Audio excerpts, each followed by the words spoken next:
तो यह पूरी जनता आशंकित है कि कहीं न कहीं आप बेईमानी कीजिएगा तो आपको भी नेपाल का दृश्य यहाँ पर देखने को मिलेगा। करके आज तक बिहार का सारा रिकॉर्ड टूट चुका है।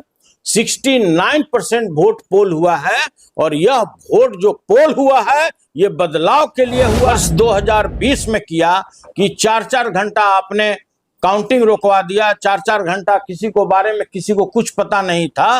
वो काम अगर इस बार होगा तो या तो मेरा उम्मीदवार बाहर आएगा या वो जो रिटर्निंग अफसर होगा वो बाहर आएगा। विपक्ष कौन है? हम तो कल पक्ष में हैं, हम विपक्ष नहीं है। हमारे पास मेजॉरिटी है, लोगों ने हमको वोट दिया है। आप अच्छी तरह से जानते हैं कि जो 72 लाख नए लोगों ने अपना मताधिकार का प्रयोग किया है, क्या इसी भ्रष्टाचारी सरकार को बचाने के लिए किया है? जिसके छोटे छोटे पदाधिकारी के यहाँ करोड़ों करोड़ रुपया मिला, उसको बचाने के लिए किया है?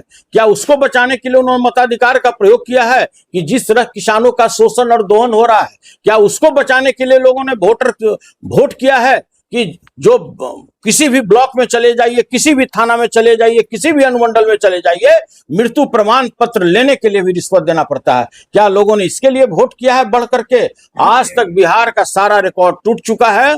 69% वोट पोल हुआ है और यह वोट जो पोल हुआ है ये बदलाव के लिए हुआ है, इस भ्रष्टाचारी सरकार से निजात पाने के लिए हुआ है और तेजस्वी यादव जी को मुख्यमंत्री बनाने के लिए हुआ है। चुनाव की बात की जाए, इस समय रिजल्ट आ रहा था, 4 घंटे जो है सर्वर स्लो रहा और उसके बाद रिजल्ट कुछ ऐसा रहा। अगर इस तरह की स्थिति होती है तो क्या महागठबंधन सड़क पर उतर जाएगा? महागठबंधन नहीं, पूरी आम पब्लिक रोड पे उतर जाएगी। जो कुकृत आपने वर्ष 2020 में किया कि 4-4 घंटा आपने काउंटिंग रोकवा दिया, 4-4 घंटा किसी को बारे में किसी को कुछ पता नहीं था, वो काम अगर इस बार होगा तो या तो मेरा उम्मीदवार बाहर आएगा या वो जो रिटर्निंग अफसर होगा वो बाहर आएगा।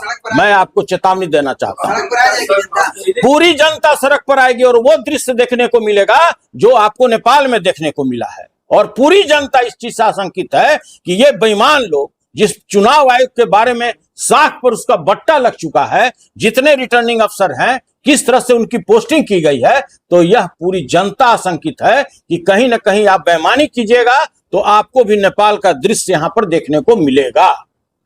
हम सभी पदाधिकारी को बेईमान नहीं घोषित करना चाहते हैं। बहुत सारे ऐसे भी पदाधिकारी हैं जो आज भी अपना ईमान बचा करके रखे हुए हैं। मैं सभी पदाधिकारियों से यही आग्रह करता हूं कि आपके भी परिवार हैं, सभी लोग जानते हैं कि आपकी पृष्ठभूमि क्या है, आपके परिवार के लोग कहाँ रहते हैं, तो वैसी बेईमानी आप मत कीजिए। आप 80,000 से लेकर 1 लाख वोटर के मत के खिलाफ आप काम कीजिएगा। अगर आप किसी को 1000 वोट से हराते हैं जीते हुए कैंडिडेट को, तो निश्चित रूप से यह पूरे जनमानस के पटल पर यह छाएगा और यह कहीं ना कहीं से इसका दुष्परिणाम आपको देखने को रोड पर मिलेगा।